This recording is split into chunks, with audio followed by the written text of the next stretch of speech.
Welcome to Forked Up, your go-to podcast for all things diners, drive-ins, and dives. I'm Michelle Davis. Were you gonna get sued for that? Nah, from my boy Guy? From Guy? I don't know. From my boy Guy? No. That's his whole thing. Yeah, I know. It's a plug. Yeah. Anyways, I'm Matt Holloway, and today we're talking the spice of paradise, how bored kids eat healthier, and we check in on Big Meat's ongoing beef with plant products. So stay tuned, y'all. It's about to get forked up. What the fuck is going on, everybody? How are y'all? How's everybody? Y'all doing good? Y'all behaving while I was out of town? No. I was on summer vacay. Before we get into the episode, Michelle, what is on the menu? On the menu this week is our stone fruit smash. Stone fruit is coming into season. If y'all don't know what that is plums. Those are nectarines. Those are apricots. Those are your peaches. Stone fruit is a fancy way of saying any fruit that has like a hard pit. Yeah, That's cherries technically. So we have a stone fruit smash on there, which is a lovely cocktail. But if you guys are not doing alcohol right now, we always have alternatives for all of our cocktails. And we have a grilled romaine salad with a summertime tomato vinaigrette because tomatoes are in season. They are delicious right now. They are cheap as fuck. Even if you don't make the grilled romaine salad part of it, make the vinaigrette. It is good on pasta. It is good on salad. It is good as a dip for bread. And we all know how I feel about, how do I politely say this? The self-appointed kings of the grill. Throw some lettuce on there. I'll be impressed. Anyone can throw a patty on there and flip it. Yeah, and leave it to die. Grill some lettuce. Yeah. Grill a salad. That needs finesse. Yeah. Do that shit. Then you can call yourself the grill master. Yeah. Well, how was your vacations? It was good. Your vacation. Yeah, vacation. Vacation. It was good. Yeah, that's a lot of travel. Yeah. And again, it's been like almost 2 years. Well, and so you did the first half driving. Mm-hmm. And then you flew. How was the flying aspect? I've heard let's it's a true clusterfuck out there. Let's revisit I'm never leaving my house. my air travel versus road travel. I'm still very pro road travel, especially after this last few days I had to be in an airport. Holy shit. I do not like people. Yeah, was it tense? Yeah, I mean, airports in and of itself, they're very manic environments. More so during the pandemic. Yeah. But your boy, everyone is their problems are the biggest ones. Oh yeah. Yeah. That's literally everybody at the airport just now is everybody. Me first. It's my problems. Like I need to print my boarding pass. I need to do this. I need to get off the plane first. Which I don't understand. The people who are like, they stand in the aisle, like the plane lands. They haven't even turned the seatbelt sign off yet. And people are standing in the aisle. Just fucking wait. And these are the same people that rush the baggage claim. It's not going to be there for another 20 minutes anyways. Just chill. Yeah. So. But what about me? Meism. Yeah, I don't care for it. Air travel, obviously, I think is the superior option only because you can get somewhere very fast. But that short amount of time that you are in the airport and dealing with everyone on your flight sucks. But you only have to do it for a short amount of time. I'll say driving in my car, did not have to wear a face mask. I could stop and pull over to pee whenever I needed. You could fart indiscriminately and not have to frame the person next to you. Yeah, I'm not worried about that. The rumble of the jet's so loud, you're not gonna hear. But what about the rumble does nothing for the smell. Oh yeah, I'm not concerned about that. Everyone's wearing a fucking mask anyways. Oh, I'm saying it's bad when you can smell people through your mask. Though. It is. Yeah, that's a bad one for sure. That's not great. And all these celebrities coming out about how they don't bathe. What is that? Yeah, I do you know what that is? That's back. Rich white privilege. That's what that is. Can you imagine a dirty, poor white person talking about, oh, I don't bathe very much. Oh, okay. Now you're trash. But like Jake Gyllenhaal can come out and just be like, I never take a bath. Somebody was talking about the kids. Yeah, I think it was like Ashton Kutcher and Mila Kunis. And they were something. like, we just bathe our kids when they smell. Stink. And then I don't know. Veronica Mars, the girl who played Veronica Mars, Kristen Bell. She said she bathes her kids when they stink. Jake Gyllenhaal came out and said he doesn't fucking take baths. I don't know what's going on. Yeah, I don't know. People are nasty. I bathed this morning. Put it in the wiki. Frequent bather, Michelle Davis. One thing I want to say about air travel is I think that a extremely underrated option, you know, when you're booking your flight, everybody wants the aisle or the window. I want middle seat representation. Why? I had to sit in the middle seat for my flight home, and I was irritated about it. But after doing it, I think that every so often you have to sit in the middle seat to humble yourself. Oh. And middle seat should have armrest privileges on both sides. If you have the window, you have an armrest on your right or left side. If you are in the aisle, you have the aisle armrest. Those armrests in the middle belong to middle seat. I agree. But yeah, I didn't fly anywhere crazy. I was just up in Tahoe, which was lovely. What have you been doing while I was gone? Cleaning. Yeah? For my whole life. Exciting. Yeah, it was very exciting. Very grown stuff. And reading a lot of articles about the state of food. And I read a really good one on the New York Times all about the ethnic aisle and why the fuck we still have an ethnic aisle in 2021. It's by Priya Krishna, who is a great Twitter follow if you guys aren't on it already. But she talks all about, you know, the kind of legacy of this ethnic aisle and how some ethnicities have made it off the ethnic aisle because it used to be a place for like Italian food.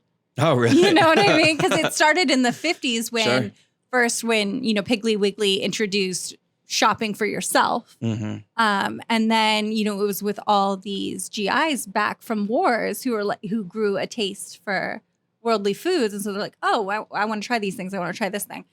So they started this ethnic aisle, but now... Can you say ethnic? Is ethnic not like, I don't know. Yeah. It seems offensive. Well, it is offensive in that everyone has an ethnicity. And so the fact that other foods are labeled... Is when you get othered. Yeah. So it's like, it's kind of a ghettoized food, you know, aisle.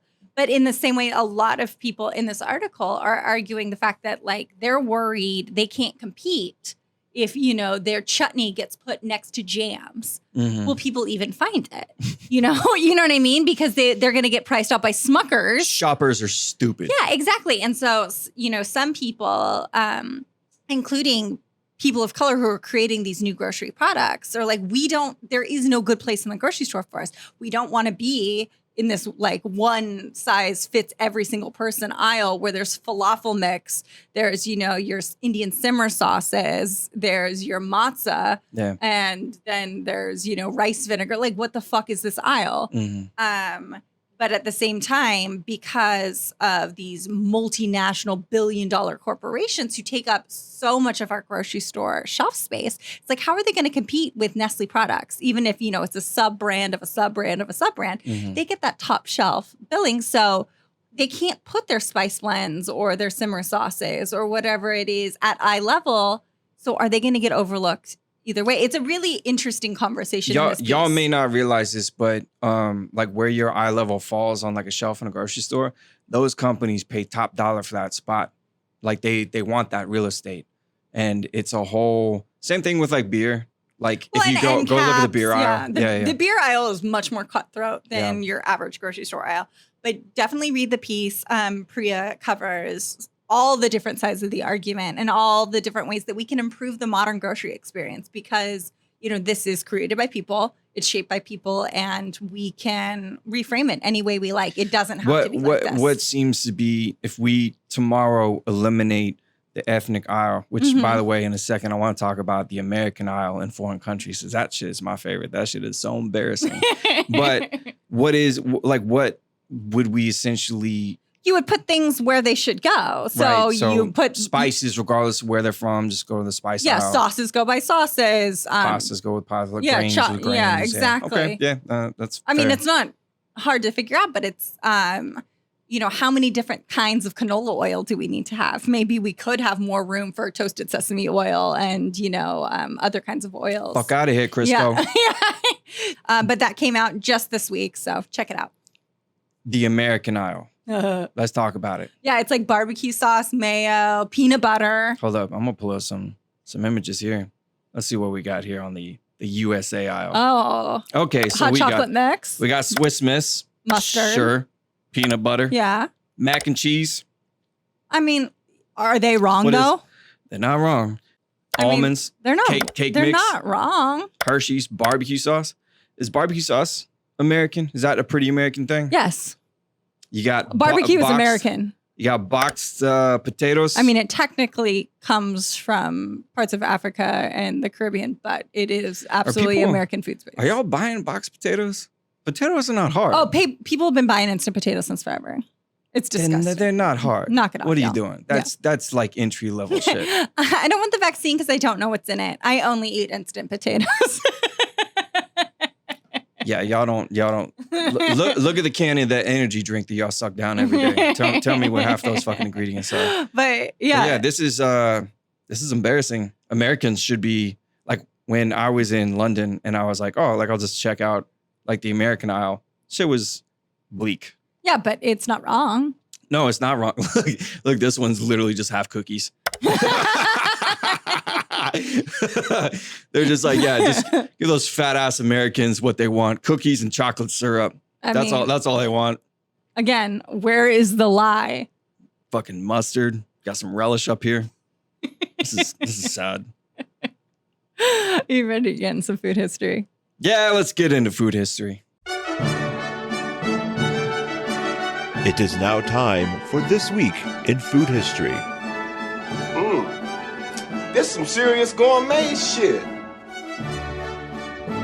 So back to our spice search. This week, we are going to examine the history of a spice that I bet will be all the rage in the next 2 years. I think it's going to be like the turmeric of 2023. Is it everything bagel seasoning? No, that is the turmeric of right now.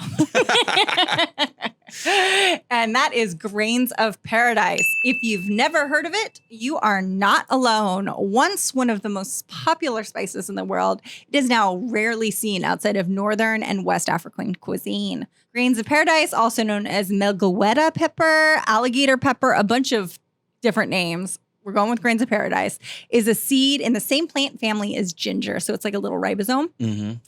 They are teeny seeds, like smaller than a peppercorn. Ribosome. But it looks like a little teeny fig. It's kind of like a brownish red color. It's a little teeny fig right here.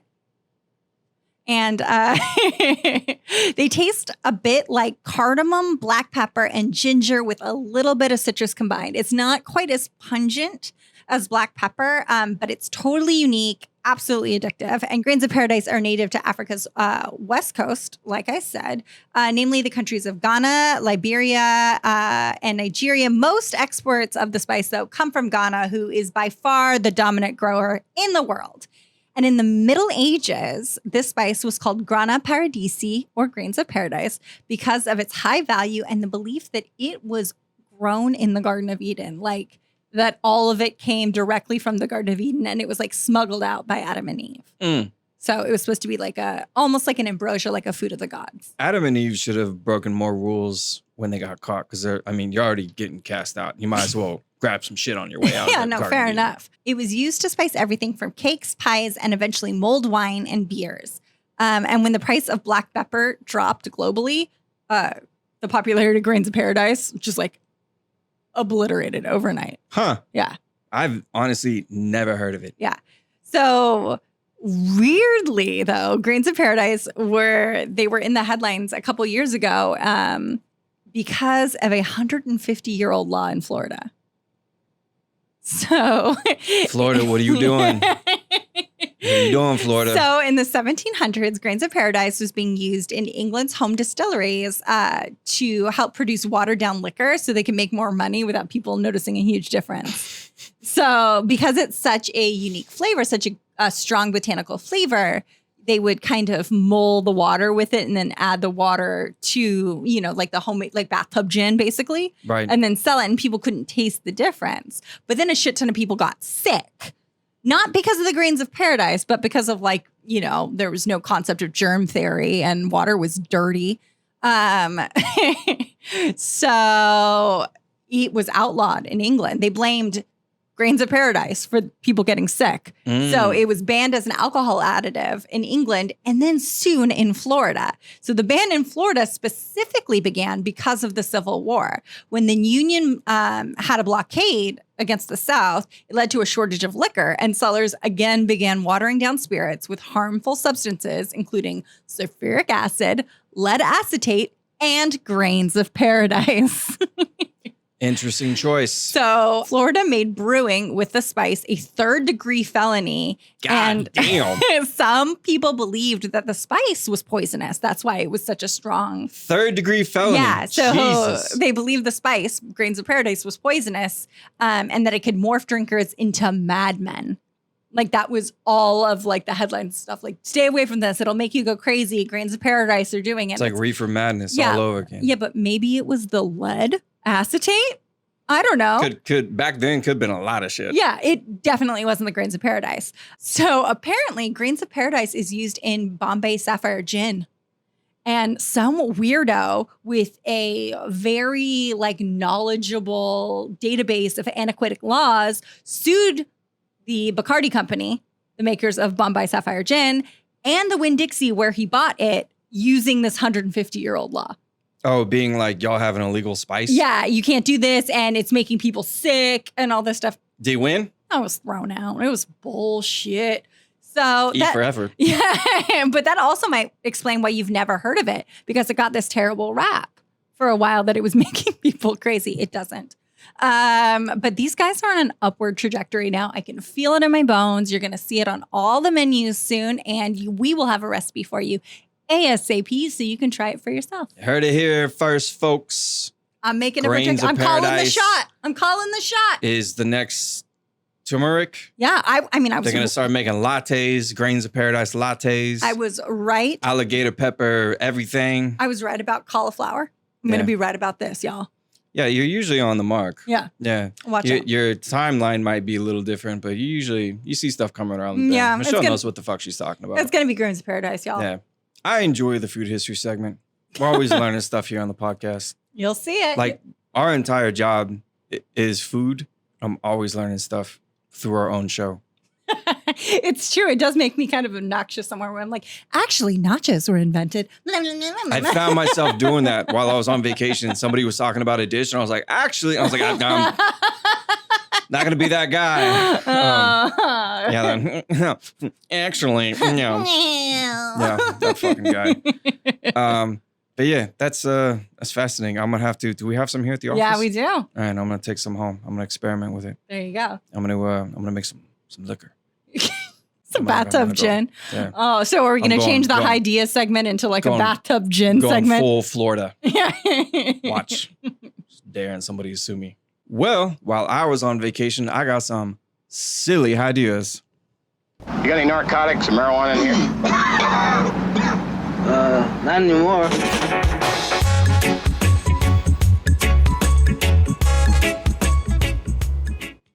I just started watching a show, Lodge 49. It is on Hulu. It was on AMC. It is fantastic. And Cheech Marin is in it. Oh, really? Yes. He drives a van with Love like him. a tiger and like all kinds of crazy stuff on it. Just watch it. Into it. Yes. Yeah, check it out. Yeah. This is Ideas, the part of our show where Michelle and I share our dumbest thoughts of the week. And I wrote down a few while I was traveling. When you visit a website, we have cookies that now follow you, track where you're going, what you're looking at. In the UK, do they call them biscuits? Think about it. I don't want to. Saw a commercial for a cereal Okay. that they still use that line, part of a complete breakfast. Okay. I've never questioned that phrase, but it tells me that aside from the cereal, there is some other shit that is missing here. Yes. This is not breakfast. Yeah. This is part of a complete breakfast, but nobody knows what a complete breakfast is. Sometimes they have a glass of orange juice in the background. Bacon on the table. Nobody knows what it is. Nobody. It's a mystery. A complete breakfast, nobody knows. It includes cereal and a glass of orange juice and maybe some other stuff, but don't ask too many questions. Have you ever eaten a complete breakfast? I rarely eat breakfast as is. A complete breakfast is a stretch. So Fair enough. we're going to say no. Okay. I don't think anyone knows what a complete. If you know what a complete breakfast is, shout us out. I'm sure Let me it's know. like a vegetable, a protein, Yeah. a grain. Orange juice, apparently. I do not care for the expression, if you give a man a fish, you feed him for a day. If you teach a man to fish, you feed him for a lifetime. If you teach a man to fish, we deplete the oceans and we have coral collapse.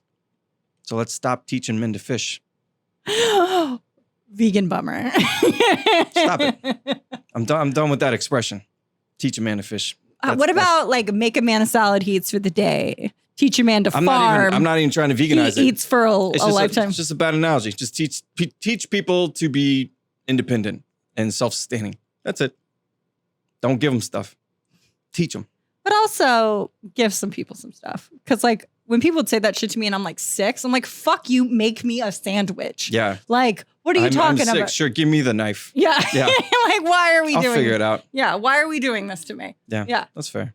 Teach a man to fish. Call it global warming. Ugh. So we're gonna stop that. Anyway. And we're gonna start giving people fish. So a new study. Michelle's just tired of my shit. She didn't like any of my ideas this week. I don't know. Maybe I needed to be there. A new study out of the University of Illinois found that when elementary and middle school aged kids are given longer lunch periods, they actually ate healthier. Kind of makes sense. Yeah. No, it makes total sense. The kids are bored. Yeah. So Melissa Prescott, assistant professor of the Department of Food and Science and Human Nutrition at U of I, and the study's co-authors, Zana Berg, Jessica Metcalf, and Brianna Ellison compared fruit and vegetable consumption during 10 and 20-minute seated lunchtimes, and the results were clear. So wait, they sat the kids for 10 minutes and then they sat them for 20 minutes? Yeah, exactly. Okay. And they took a picture of the trays as kids were receiving them, and then the trays as the kids were throwing them away. I wonder what's going through those kids' head when there's like adults being like, they separate them. They're like, y'all sit there for 10 minutes. Oh, no. It was 20. the same group of kids over weeks. And they're like, hold up. And you take a tray photo. This is for the gram. No, those kids aren't paying attention. They're too those kids don't care. Yeah, they're like, that's stupid adult shit. I'm trying to sit next to Casey because I'm pretty sure she's into me. Yeah. You take whatever photos you need, adult. Yeah, exactly. Whatever's going to get me over there faster. Anyway, quote, during shorter lunch periods, children ate significantly less of the fruit and vegetable parts of their meal, while there was no significant difference in the amount of beverage or entrees they consumed. It makes sense that you might eat the part of the meal that you look forward to first, and that if there's enough time left, you go towards the other parts. But if there's not enough time, those items suffer, and those items always tend to be fruits and vegetables, Prescott explained. So it makes sense. Kids are bored. They chow down on everything they want fast. And then if they still have to sit for lunch, they're going to pick at the rest of their plate and they're going to eat that goddamn broccoli. Yeah. You're going to pick up a carrot? Might enjoy it. Yes. Who knows? And this is important because it particularly impacts children from low-income families who participate in the National School Lunch Program, who may not have resources to bring their own lunch from home or are able to avoid like the long wait times when you get your lunch. Sure. So maybe you're thinking, wait, I had like a 30-minute lunch period when I was a kid. Like, why are these kids only eating for 10 minutes or 20 minutes? Well, they thought of that. Quote, 10 minutes of seated lunchtime or less is actually quite common. Scheduled lunchtimes may be longer, but the students have to wait in line to get their food. And sometimes lunch periods are shared with recess. That means the amount of time children actually have to eat their meal is much, much less than the scheduled time, Prescott said. So what she's suggesting, on top, like while we're doing all these pushes to make children's lunches more nutritious, and we're giving kids, at least here in California, free breakfast and lunch throughout the school period, is to actually make them sit in the cafeteria for a little bit longer, 20 minutes, and that improves their nutrition overall. Like if these are the only vegetables kids are getting at all during the day because, they maybe live in a food insecure home or all of these things, like that extra 10 minutes in the cafeteria before they go to recess or before they go to their passing period or what have you is crucial for their long-term nutritional health and developing those tastes for vegetables later in life. Yeah, the taste bud thing's interesting. I may have talked about it on the pod. If I have, it's been a long time. When I went plant-based, my palate changed probably over the course of about like maybe 4 or 5 months. Mm-hmm. a lot of the things I used to look forward to, like a lot of sodium heavy foods. A lot of like I super didn't- processed foods. Yeah, I didn't crave anymore. And like now, certain fruits and vegetables, because my palate is just much sharper, Mhm. I like weirdly crave things that I used to find like bland and boring. Yeah, and it's because your taste buds are just assaulted by salt and sugar when you eat a lot of I'm not going to acknowledge that. processed foods. You think you're punny, huh? I'm a real punny. Nope.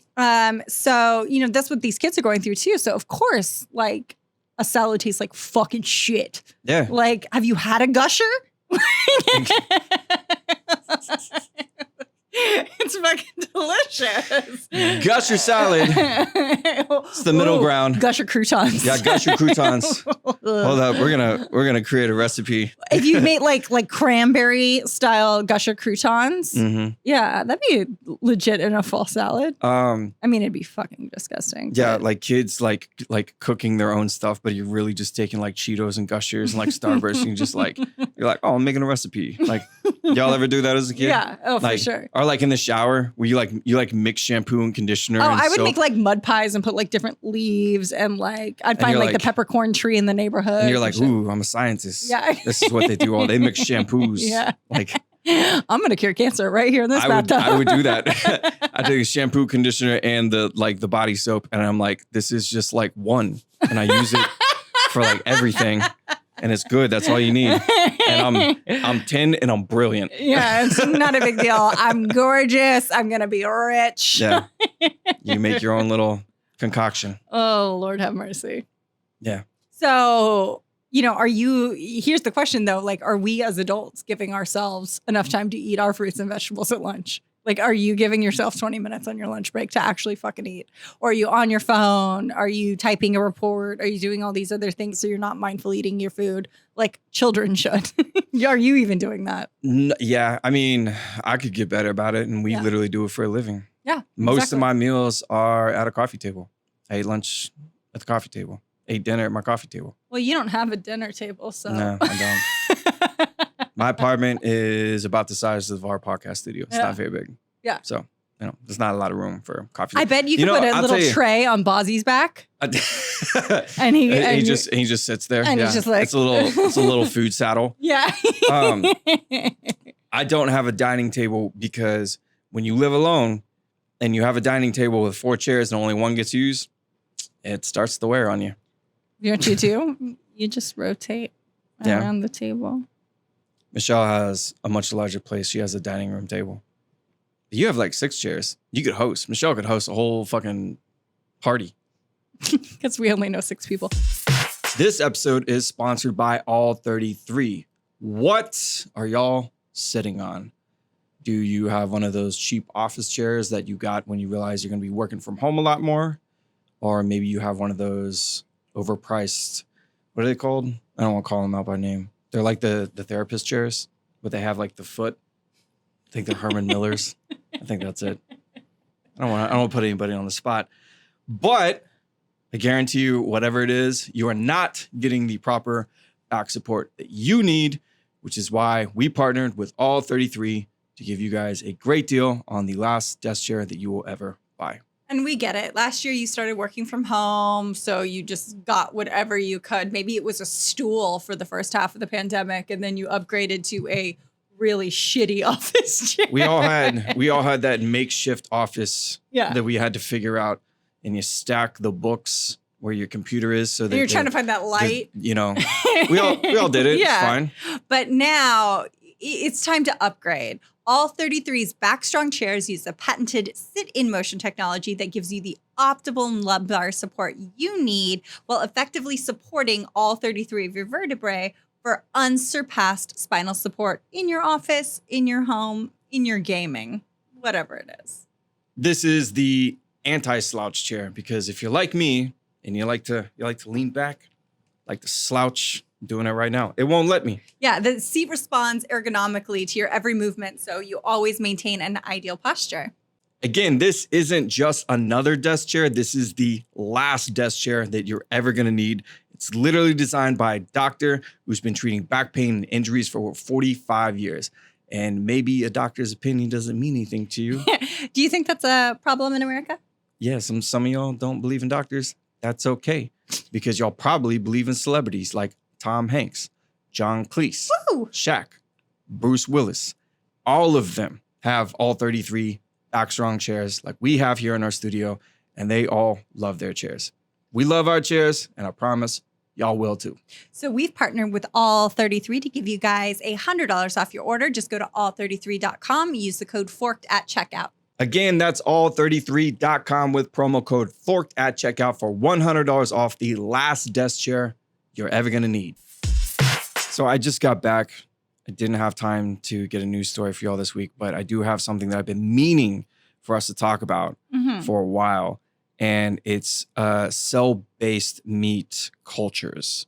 Yeah, So- we kind of talked about that on the podcast where we interviewed the author of The Lost Feast, because she Right. had a whole chapter about cell-based meats. Yeah, Great book if you guys haven't picked it up already, The Lost Feast. kind of a terrifying read, but she ends it hopeful. Yes. Yeah. Yeah, that was a great read. So cell-based meats, for those who are not familiar, is essentially scientists have learned how to take a cell from a chicken or a cow or whatever it is and create more protein cells based on that, so they can essentially grow meat in a lab. And the animal doesn't have to be killed for them to harvest this cell. Yeah, it's just a single cell, and then the animal goes and lives in its natural life, I guess. Well, likely not, but it could. They just shove it back in the cage. Hypothetically, it could go live a happy life. Get back in there. Yes. By no means is this scalable to market right now. The prices are insane. It is not a cost-effective form of meat replacement right now, but looking down the road. Yeah. I haven't had it. Someone has offered it to me, and I got into this weird like gray area. I was like, I don't think that that's vegan technically, even though, so veganism, like It's essentially probably vegetarian. it's definitely vegetarian, Yeah. but like veganism is nothing from an animal, and essentially be like no animal suffering in the production of whatever, whether it's food, whether it's a belt or a hat or whatever. Yeah. So technically this is from an animal, even though the animal didn't even feel the cell being taken, and the animal goes and lives. Hypothetically, goes and lives a full life. Hypothetically. So it is a weird area. I don't think that, even though I think the initial idea was to end mass agriculture. Yeah, for sure. I don't think that this is vegan, so I don't think that I would try it, but it is a non-animal. It's not even really plant-based. Like it's a meat replacement alternative. Is more and more that's coming on the market. So you have like Impossible, Beyond, Just Egg. Like there's all these, it could be marketed as a cruelty-free alternative to standard meat. right. Yeah. But people, like consumers, are eating more plant-based meat products, even though the demand for meat hasn't risen or dropped at all. Like that's static. Yeah, people eat how much meat they eat. Yeah. And it's weird when you consider how like reactionary the beef and the dairy industry had been when they're regulating words like meat or Burger, milk, butter, burger, mayo. And they're creating just like dozens of lawsuits across so many states. They haven't felt the impact yet. Like plant-based products it's plant-based meat, actually, I should say, is less than 3% of like meat retail sales. Less than 3. It's like 2.7. And it feels like it's everywhere. That's so funny. It does, yeah. And people are eating more plant-based products, but it's still not even touching. I mean, that went from an untraceable amount of cells to 3%. So, and that's in the last 8 years. I'm certain of that. Like we've made massive inroads. So do you think that lab-grown meats are going to be a viable alternative for most people? Like when they get cost effective, if they can compete? I think that it's an excellent option, even though I'm not going to partake. Yeah. I think that we need to very seriously consider our impact on the environment, and like it's like the way that we have animals now and the way that we like raise and slaughter animals will be something that I think 100 years from now, people will look back and be like, that was fucked up. Yeah. Like how we look at like they just slaughtered child labor, hundreds of millions of animals in the blink of an eye every day for no reason. And they poisoned the local environment and it was subsidized. Like it's so stupid. And we paid for the privilege. Like it's not, this isn't even like a vegan thing. It's an efficiency thing. Yeah. It costs us more than money. It costs us our health. It costs us our environment. And I think that the more options that we have, that even if it is single cell based, I think that's better for consumers. I think it's better for the planet. Yeah, but I also think that we need to, like how you're saying the demand for meat hasn't changed. Mm-hmm. I think that needs to change. I think people For sure. need to move away from needing a hunk of protein on their plate. Like beans and rice have fed us for millennia across almost every civilization. Like there is fucking nothing wrong with beans and rice, y'all. Like I'm not a meat replacement vegan. I think that's pretty well known. I think you can see it in the recipes I write. Like I like to eat beans. I don't give a fuck about everything else. And I think if more people moved in that direction, the world would be a much better place. I agree. And I don't know why y'all are so fucking obsessed with protein. I don't get it. What did you read or see? Because they don't want to be pussies. It's weird. It's so fucking weird. Still to this day, when I tell somebody I'm vegan, they look me up and down. They're like, you don't look vegan. Yeah, I get that too. And it's like, okay. I'm sorry that I don't look malnourished. But like, also, is that really a true perception of somebody who eats plants? Nah, dog. Like, have you seen a gorilla? Yeah, there's plenty of people who do eat meat that look fucking sick. Yeah, like, yeah. My looks and what I eat aren't as related as you think. Another thing that we should consider, and like maybe this is obvious, but like zoonotic disease. Yeah, we've talked about that. We're in this mess right now because of people eating meat, raising animals in closed, confined spaces, and then consuming them. Yeah, like if we want to mitigate future pandemics, which we know that there are going to be more, I do think that it starts with agriculture. Yeah. Oh, yeah. I mean, obviously, but you're going to have to pry that burger from their cold, dead hands. I mean, if we look at the way that chicken has entered the market, 50 years ago, chicken was like half of the sort of meat industry. And red beef or red meat had like a hold on this country. Yeah, and then people started eating more chicken. And now the average American eats it's a little less than 100 pounds of chicken every single year. And they snuck up on red meat and became direct competition. And I think that plant-based products or even cell cultures will do that. They need to figure out that name, though, by the way. That's not sexy. You're not going to a restaurant and ordering like a cell culture. Yeah, that's why it should be cruelty-free meat. That's what it's going to be called. It's going to be called cruelty-free meat. Yeah. I call it here now. Calling the shot. She hasn't been wrong. Rarely misses. Rarely. So what have we learned today, Matt? What have we learned today, Michelle? I think that we learned that meat may have finally met its match. Putting veggies in front of bored kids, it's fucking effective. I think we also learned that nobody knows what the fuck a complete breakfast is. You know, we just say it. Ever since Sesame Street moved to HBO, I just don't know these things anymore. It's behind that paywall. I can't figure it out. Fuck. And having some spices are felonies. Yeah, Florida. Y'all tripping. Fucking, what was it? A 3rd-degree felony? Yeah. It's insane. It's nuts. Could you imagine sitting in a cell having to explain that to your cellmate? I would lie. Don't worry about it. I full murdered. Yeah. I got that alligator pepper. I don't know what that is. Well, shout out to our producer, Caitlin Cleveland, who makes sure this podcast is in your feed and on your screens every single week. And shout out to our audience. Thanks for tuning in every week. And don't forget to subscribe to our YouTube channel, Bad Manners Food, all one word. Don't you want to see what our hair looks like every week? Y'all want to see me sweat in this hot garage? Also, Side note, last minute for the listeners out here of the send off. Today is Friday the 13th when this comes out. Ooh, my idea. Yes. This goes back to an old idea that Matt had about every Friday the 13th. Surprise Halloween. It should be a surprise Halloween. Doesn't matter what month.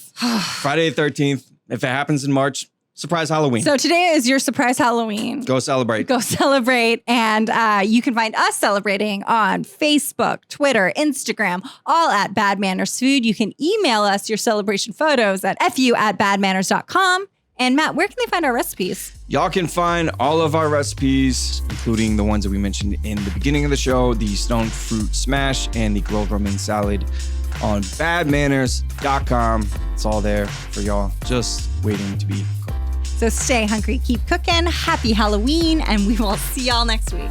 Spooky.